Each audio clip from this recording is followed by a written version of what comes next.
Hi everybody, welcome to Raising Vibrations and welcome to another Patreon subscriber chart reading. As always, I hope that you're well and the astrological influences are treating you fairly at this point in time. So, I'm excited to be doing the third installment of this subscriber chart reading. As you know, that this is a series that I'm doing for Patreon subscribers, and if you would like to have be put on the list for this experience, go check out the Patreon page, and in the description below is a link to access that information, okay? So yet another example of how to do an evolutionary astrology reading, and it gives me great privilege to not only sit here or stand here and share this astrology, but also to encourage the opportunity to read the chart and incorporate soul awareness for all of us, right? Okay. One more thing just before I jump into that, I do want to let everybody know that this is a great opportunity to also write in the comments below your own thoughts and perceptions and interactions. And this is a great opportunity for us to learn, but also the person's charts that we're reading today to have, some more information as we're all seeking to understand our charts on a deeper level, all right? Okay, so Pluto, bottom line of the chart, Evolutionary Astrology's paradigm. As we can see over here, I also got my marker and it's now working. So if you have a look, there's Pluto in the 5th house of the astrology chart. And what do we know about Pluto in the 5th house? This is a soul that has come into this lifetime with prior life memories of trying to resolve its desires around self-actualization, around purpose and meaning. Where is my destiny? How do I find myself interacting with the world where my place reflects to me that this is my path? This is my destiny. We each have this within our own lives because, of course, we all have the sun sign in our chart. We all have the 5th house. But there's an aspect of this experience within the soul that is working on, right? Meaning that this is a deeper process. This is an activation on a deep level. So around the soul, around you, you're experiencing profound levels of, okay, so that person get recognized, so that person's being self-actualized, so that person's being self-actualized. This is what it means for me. I have these latent talents and gifts. And my intention in this lifetime is to work through all of these desires and understand the complexities that are brought to me. So in my little pictures over here, you can see the first one where the person is holding the sun between their hands. And this is a deep invitation to recognize that your life is about holding your destiny in front of you and watching yourself unfold in the light, okay? So a big part of the story for you is to understand that self-actualization comes through self-validation. So from a Pluto evolutionary perspective, in terms of the deepest wounding or the soul's disempowerment lives, there are lifetimes of being recognized, and then there's lifetimes of not being recognized at all. So as you work through this life, you work to understand that the core desire is, hey, I exist, but you do that for yourself. So initially it's, hey, I exist, what do you think? Oh, you don't like it? Okay, then that reflects on me. Or, hey, this is the road I'm going. I love to do what I'm doing over here. It reflects my creativity. It's cool if you like it. It's not, I don't really mind if it's not.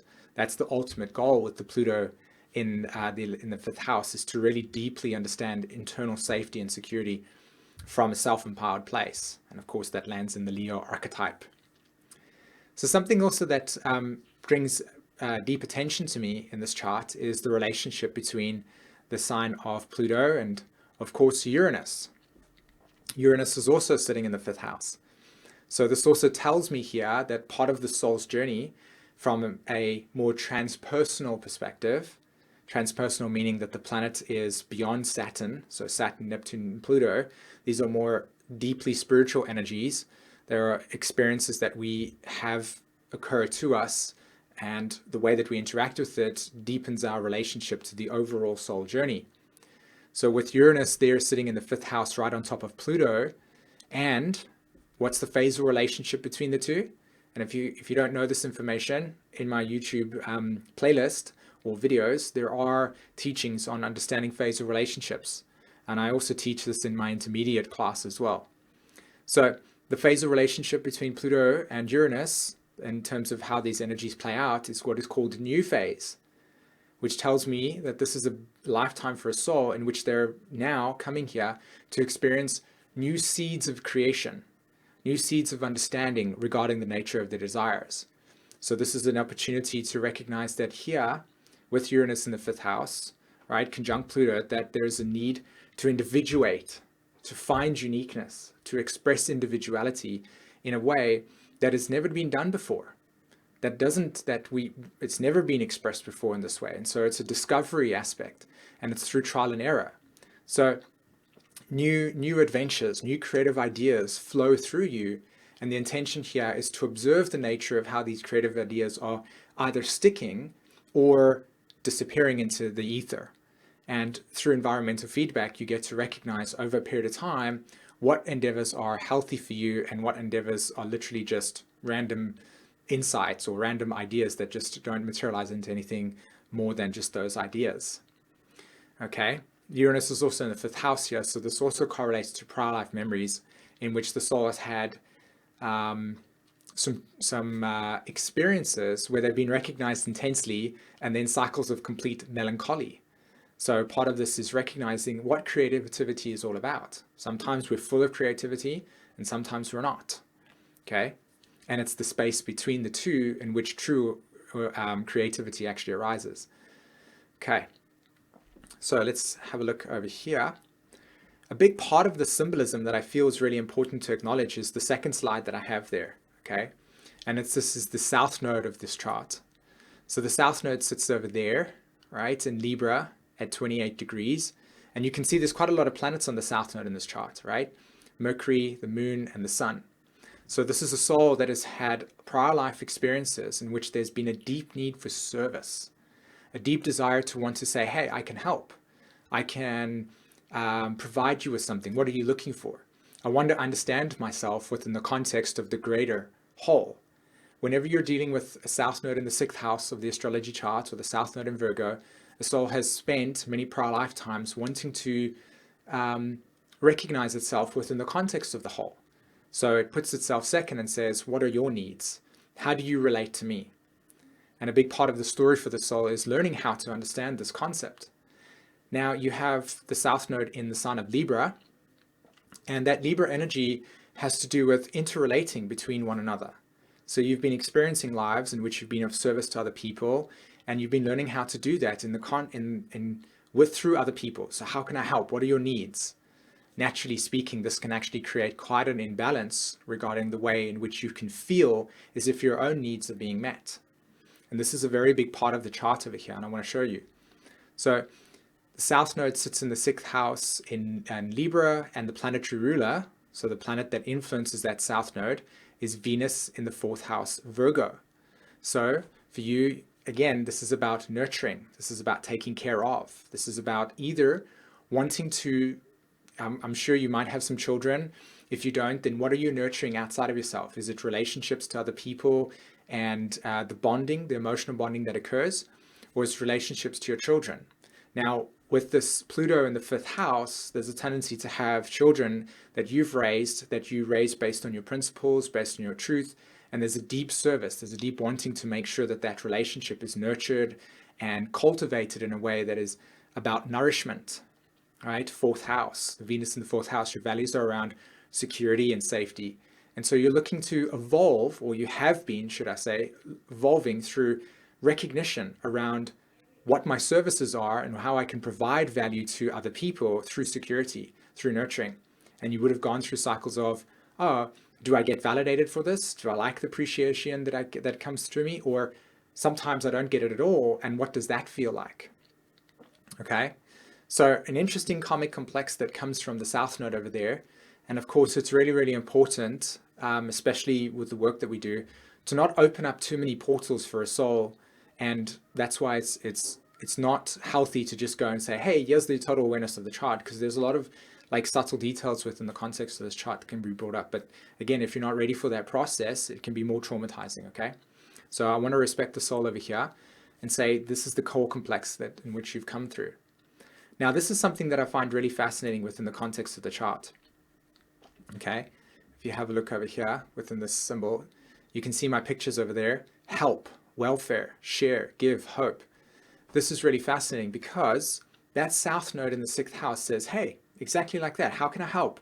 Where is the best way to improve your processes?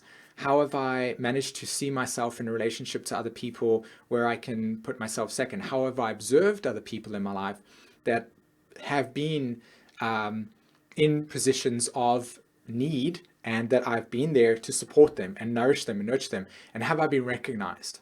That's the context of the South Node here and the Pluto there. So how is the soul trying to evolve in this lifetime, right? How are you trying to evolve in this lifetime? What is the core complexes for ego alignment to take place in order for you to recognize why these processes are happening, why these things are happening to you? So there's a couple of things that I want to point out. Firstly, the polarity point of Pluto sits in the 11th house of the astrology chart. And interestingly enough, it's actually moving towards the asteroid Chiron. Now, not getting too detailed with this concept over here with regards to Chiron and polarity points, right? This is a soul that is wanting to learn, again, like I said, integrate themselves into an individual group. So where do I belong? And how do I integrate within the context of the social sphere that allows my creativity to be recognized for me just being creative? Versus coming in and say, I'm good at this, and this is the role that you will play because I'm good at this. Versus, hey, this is what I'm good at. Where do I fit in? And so it's learning how to find a natural place within the context of society, of the roles within a community that directly validate your experience without you even having to do it yourself, more than saying, hey, these are my talents and skills. Where can I fit? So that's the polarity point here, to initiate cycles of acceleration of growth, to accelerate new ideas, to bring new concepts to the world, and to allow those things to be influenced within our psyche so that your consciousness can allow for growth, right? Aquarius. So that's a polarity point. The soul wants to evolve into those dynamics, and it's conjunct the Chiron. So there's something around healing here for the soul. The soul wants to find healing as its path. It's a very big, important process with that Chiron story. How do I find healing within this context?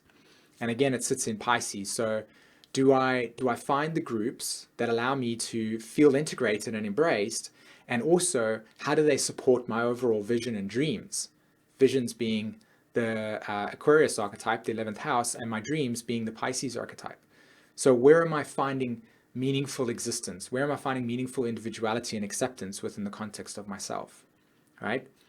Now, the North Node sits here in the 12th house in Aries.